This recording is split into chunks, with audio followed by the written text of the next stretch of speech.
Alors il y a 3 ans, j'avais fait une vidéo parlant des frelons asiatiques sur un système qui permettait de protéger la ruche.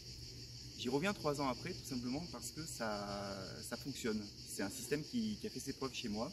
À l'époque j'avais 2 ruches, maintenant j'en ai une dizaine. Et en fait la prédation du frelon qui dure jusqu'en novembre ici dans le sud-est, ça permet de la limiter et surtout ça permet de ne pas amener les ruches à la famine. Alors comment ça fonctionne? En fait, on met cet adaptateur qui est fait en plastique devant l'entrée de la ruche. Ça permet aux abeilles de rentrer, de sortir normalement. Par contre, le frelon, lui, ne rentre pas à l'intérieur parce que tout simplement, il sent le piège. Il reste à l'extérieur.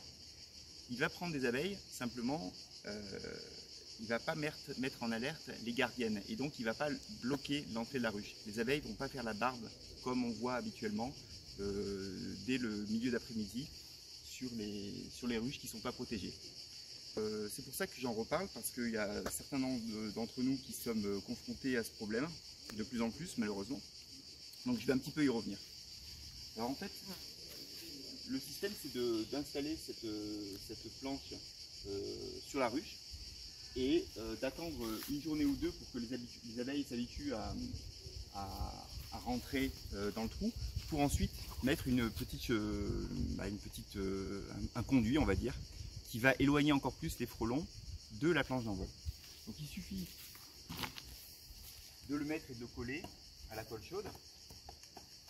Ça va un peu perturber les abeilles, surtout à la rentrée, mais ça va protéger efficacement les ruches et vous me direz ce que vous en pensez, mais chez moi ça fonctionne vraiment. Voilà, alors j'ai rien inventé, hein, ça s'appelle la planche Norma. Pas mal de monde la font en bois.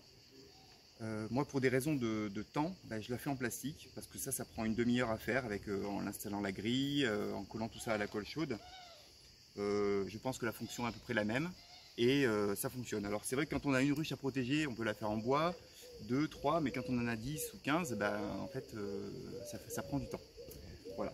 Je vais revenir un petit peu sur la fabrication, je ne vais pas tout réexpliquer. En fait, il y a une première vidéo qui explique précisément comment ça se fabrique.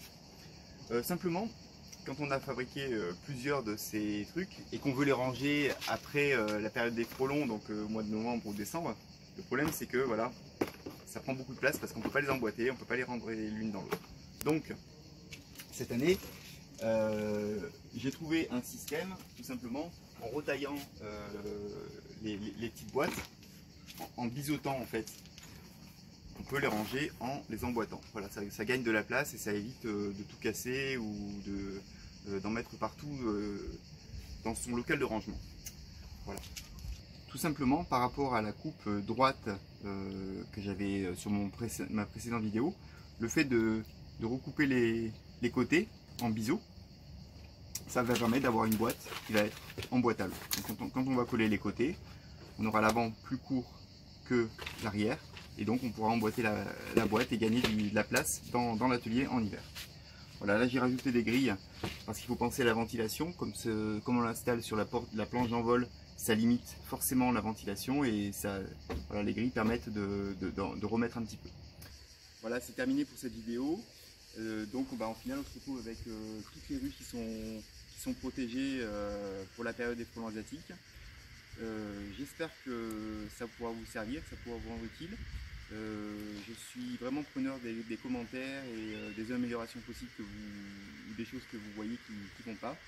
Je vous souhaite bien sûr une bonne saison apicole et je vous dis à bientôt, au revoir.